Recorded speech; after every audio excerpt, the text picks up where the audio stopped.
السلام علیکم دوستو، آج ہم آپ کے لیے لے کر آئے ہیں اردو کلاس 10 کا ایک بہترین افسانہ کٹی ہوئی شاخ، جو لکھا گیا ہے مشہور افسانہ نگار قمر جہاں کے ذریعے۔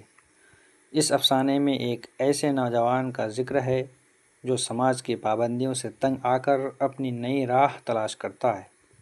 تو چلیے اس دلچسپ کہانی کو پوری تفصیل سے سمجھنے کی کوشش کرتے ہیں۔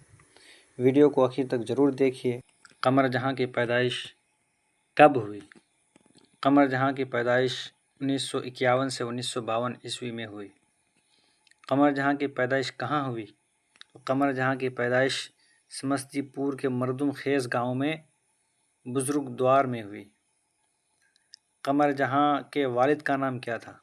قمر جہاں کے والد کا نام سید عطاء الحق تھا۔ قمر جہاں کس یونیورسٹی سے اپنی پڑھائی کی؟ قمر جہاں پٹنہ یونیورسٹی سے ایم اے اور پی ایچ ڈی کیا۔ قمر جہاں کس سبجیکٹ سے ایم اے کیا تھا؟ تو قمر جہاں اردو سبجیکٹ سے ایم اے کیا تھا۔ قمر جہاں کی پہلی کہانی کا نام کیا ہے؟ قمر جہاں کی پہلی کہانی جنون وفا ہے۔ جنون وفا کی اشاعت کیسے ہوئی؟ ماہ نامہ صبح 9 میں جنون وفا کی اشاعت ہوئی، یعنی ایک ماہ نامہ صبح 9 نام کا تھا، اسی میں جنون وفا کی اشاعت ہوئی تھی۔ جنون وفا کی اشاعت کب ہوئی؟ تو جنون وفا کی اشاعت 1966 عیسوی میں ہوئی تھی۔ قمر جہاں اپنی کیریئر کا آغاز کب اور کہاں کیے؟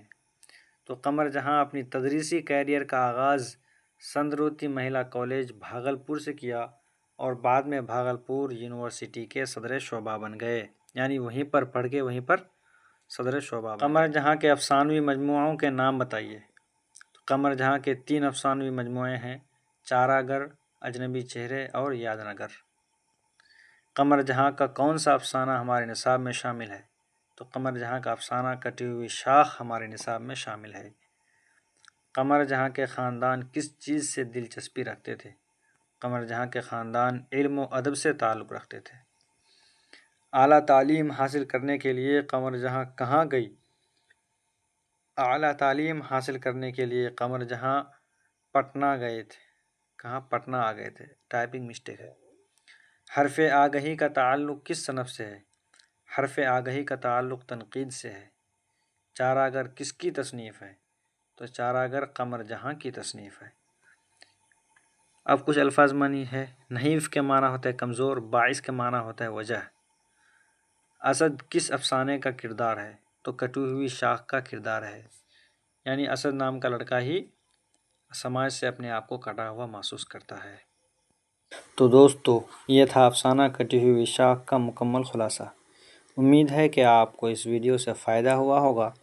اگر آپ کو یہ ویڈیو پسند آئے تو ضرور لائک کریں، شیئر کریں اپنے دوستوں کے ساتھ اور سبسکرائب کریں ہمارے چینل اردو جنکشن کو، تاکہ مزید ایجوکیشنل کنٹینٹ آپ تک ہر وقت پہنچے۔ ملتے ہیں اگلی ویڈیو میں ایک نئے سبق کے ساتھ، تب تک کے لیے اللہ حافظ، السلام علیکم۔